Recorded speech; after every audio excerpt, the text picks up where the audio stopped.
جی پیارے بچوں، last session میں آپ کو ویلکم بیک کہتے ہیں، اور انشاءاللہ سیشن ختم ہونے سے پہلے اٹینڈنس مارک کرتے ہیں آپ کی۔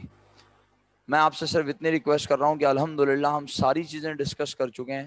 جو کوشچن میں آپ سے بھی آخری ڈسکس کر رہا تھا وہ کوشچن کون سا تھا؟ یہ والا، ری ویلیوشن والا۔ اس میں ہم نے آخری کیپٹلز بھی دیکھ لیے، کچھ بھی نہیں بچا، ساری چیزیں الحمدللہ کلیئر ہیں۔ اب صرف آپ نے گھر پہ ایک کام کرنا ہے، کیا؟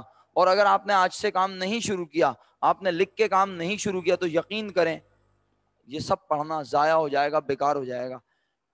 آپ لوگ اس بات کو کیوں نہیں سمجھتے کہ جب ہم ڈیورنگ اسٹڈیز کسی چیز کو پڑھ کے سمجھ سکتے ہیں، اور اللہ نے ہمیں اتنا علم اور اتنی پاور دی ہے کہ ہم اسے یاد بھی رکھ سکتے ہیں، تو کیوں نہ ہم اس کو ابھی پڑھ کے چیزوں کو جو ہے وہ کسی طرح میمورائز کر لیں، کسی طرح دماغ میں بٹھا لیں، پیپر سے پہلے ہمیں اس پیپر کی ٹینشن ہی نہ ہو۔ لیکن نہیں، پیپر سے 1 مہینہ پہلے، 1.5 مہینہ پہلے آپ ٹینشن لیتے ہیں، ٹاپکس اٹھاتے ہیں، پڑھتے ہیں، محنت کرتے ہیں۔ اچھی بات ہے، محنت کرنا اچھی بات ہے، لیکن آخر میں آپ برڈنائز ہوتے ہیں، آپ وہ پرفارمنس دے نہیں پاتے جو آپ دے سکتے ہیں۔ تو اپنے آپ کو پہچاننے کی ضرورت ہے۔ پیپر سے 1 1.5 2 مہینے پہلے تو سبھی پڑھتے ہیں، لیکن اگر آپ اس سبجیکٹ کو کم از کم، باقی سبجیکٹ کی آپ کی مرضی ہے بھائی، لیکن میرا ذاتی خیال ہے، میں کوئی فیور والی بات نہیں کر رہا، میرا خیال ہے ایک بزنس میتھس یعنی بزنس اسٹیٹس، سیکنڈ ایئر میں بزنس اسٹیٹس ہے، اور ایک اکاؤنٹنگ، یہ 2 سبجیکٹ ساتھ ساتھ پڑھنے والے ہوتے ہیں۔ پورے سال اچھے سے پڑھتے رہیں تو ایئر اینڈ پر آپ کو ایکسٹرا آرڈنری محنت کی ضرورت نہیں ہوتی۔ صرف آپ نے سوال نکالنا ہوتا ہے بک میں، اس کا سولوشن سوچنا ہوتا ہے، اور اپنے رجسٹر میں صرف دیکھنا ہوتا ہے۔ لکھ کے بھی کرنے کی ضرورت نہیں ہے، کیونکہ الحمدللہ آپ کی لکھ کر بہت سارے کوشچنس کر کے پریزنٹیشن اسکلز اچھی ہو چکی ہوتی ہیں، آپ کو پتا ہوتا ہے کمپٹیشن کیسے شو کرنی ہے۔ لیکن جب آپ ڈیورنگ دا ایئر نہیں پڑھتے نا پیارے بچوں، تو پھر ایئر اینڈ پر بیٹھ کے آپ پریشان ہوتے ہیں، ایک دوسرے سے مدد لیتے ہیں۔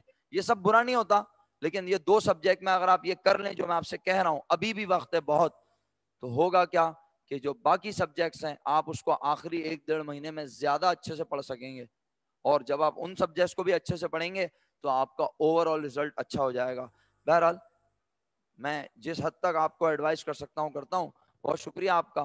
اب آپ گھر پر کیا کام کر رہے ہیں غور سے سن لیں، اس کے بعد ہم کلاس ختم کریں گے اٹینڈنس لے کر۔ آپ گھر پہ اللہ کے حکم سے کام یہ کر رہے ہیں، یہ ہے کوشچن نمبر 1، پیج نمبر بتاؤ بچوں، ایگزام کوشچن 1، پیج 176۔ اب آپ اس سوال میں یہ دیکھیں گے کہ جو کیسز ہیں وہ کیا ہیں۔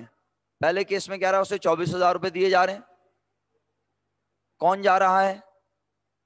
بزنس سے دیکھیں کون جا رہا ہے؟ آصف جا رہا ہے۔ آصف تو 20,000 کا مالک تھا، اسے 24,000 دیے جا رہے ہیں۔ پیج 193 ہے، اوکے جی معذرت چاہتا ہوں، پیج میں نے غلط بول دیا، پیج 193 ایگزام کوشچن 1، صحیح ہے۔ اگر آپ اس پیج پہ آ گئے پلیز اس پیج کو دیکھ لیں کہ بھائی اس میں کوشچن 1 ابھی آپ نہیں کر سکتے۔ سر کیوں؟ یہاں کلیئرلی لکھا ہوا ہے جنوری 1 کو آصف ریٹائر ہو رہا ہے فرم سے، اسے 24,000 روپے دیے جا رہے ہیں، کون سے میتھڈ کے تحت؟ آپ کرنا چاہیں تو میں یقین دلا کے کہہ رہا ہوں اسماعیل صاحب آپ کر سکتے ہیں اسے، آپ سب کو یقین دلا کے کہہ رہا ہوں، ایسا نہیں ہے کہ آپ نہیں کر سکتے، لیکن جب تک میں ایک سوال نہیں پڑھاؤں گا آپ کو تسلی نہیں ہوگی، تو آپ اسے چھوڑ دیں کوشچن 1 کو۔ آئیے کوشچن 2 کی جانب۔ کوشچن 2 میں دیکھیں کیا ہو رہا ہے، ہی از پیڈ ₹12,500، کتنے کا مالک تھا بتائیں؟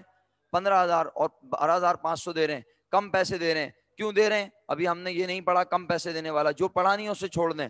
کوشچن نمبر 3 ری ویلیویشن کا سوال ہے، اللہ کے حکم سے کر سکتے ہیں آپ، اٹیمپ کر کے آ رہے ہیں آپ کل کوشچن نمبر 3، صحیح ہے۔ کوشچن 3 آپ کا ہو گیا۔ کوشچن نمبر 4 کتنے کا مالک تھا؟ سلمان، کون ہے یہ؟ سلمان ہے نا؟ سلمان کتنے کا مالک تھا جلدی بتاؤ؟ 10,000 کا، اور سلمان کو دیے جا رہے ہیں، تو بس یہ سوال ابھی نہیں کرنا کیونکہ گڈ ول یا بونس ہے، ٹھیک ہے۔ اور اسی طرح یہاں پر بھی اس کو بزنس سے پیسے دیے جا رہے ہیں، یہ بھی نہیں کرنا۔ کوشچن 3 ہوم ورک ہے، اور کوشچن 5 ہوم ورک ہے، کیونکہ اس میں ریویلیویشن سے گین ہوا ہے، اس سوال کو کر سکتے ہیں آپ اگر کرنا چاہیں، ورنہ میں ہیلپ کروں گا۔